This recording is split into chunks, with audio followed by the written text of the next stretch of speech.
Guys, all my friend, আপনারা দেখছেন Abul SK marble design channel.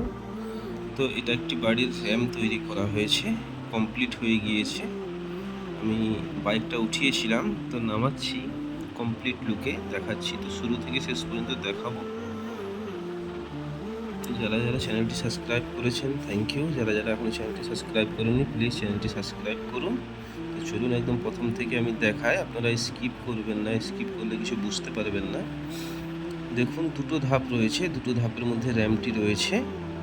আমি ধাপের মাপগুলো মেজারমেন্ট করে চেক করে নিচ্ছি, কত লম্বা কত চওড়া, সেরকম হিসাবে কাটিং করতে হবে এবং 3 পেস্ট হবে।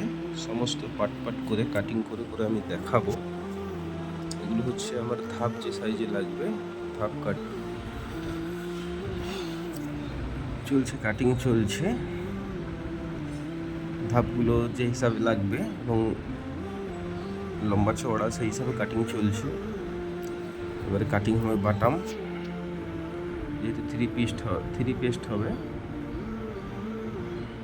ধাপের মুখটা সাম্পার হবে এবং নিচের বাটামটা সাম্পার হবে এবং মাঝখানে পেন্সিল বর্ডার ডট ডট যেটা ডিজাইন থাকে, যেটা ডিসপ্লেতে প্রথমে দেখলেন ওরকমই ডিজাইন হবে।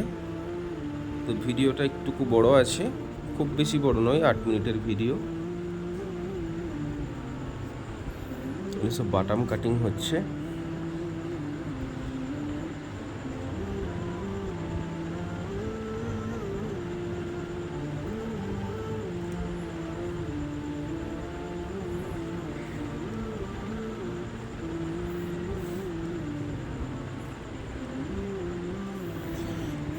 বাটামগুলো কেটে নেওয়ার পরে আমি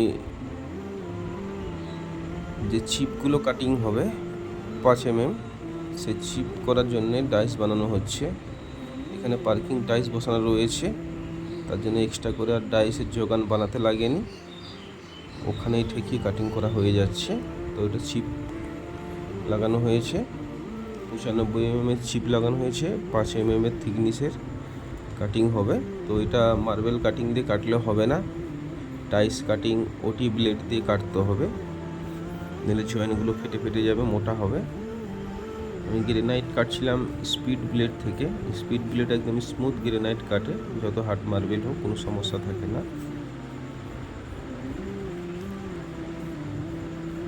জিরো ব্লেড থেকে আমি গ্রেনাইটের এবং সাদা মার্বেলের চিপ কাটবো, নাচগুলো ফেটে যাবে না, খুবই স্মুথলি কাটিং হবে। দেখুন এভাবে কাটিং হচ্ছে 5 mm।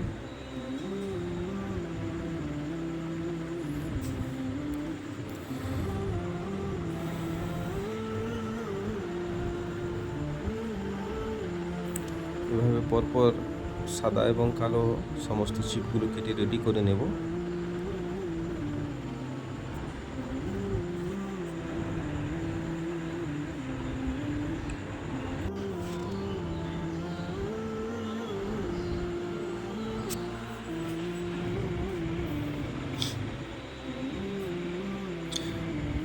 এবারে যেই কালারের গ্রেনাইটটা ধাপে এবং লাইজারে লাগাচ্ছি সেটা থেকেই চিপ কাটছি, আর সাদাটা ডট ডট দিলে দেখতে ভালো লাগবে। কোনা কাটিংয়ের জন্য কোনা করে কেটে নেওয়া হচ্ছে। পাশে একটা লম্বা চওড়া ঠেক দিয়ে দেবো যাতে সরে না যায়।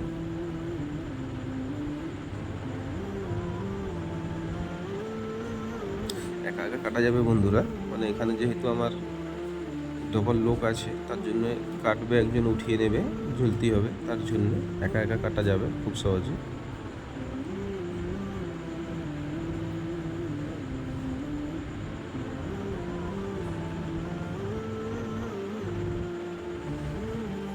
সব ক্রস কাটিং হয়ে গেছে, সাদা এবং কালো।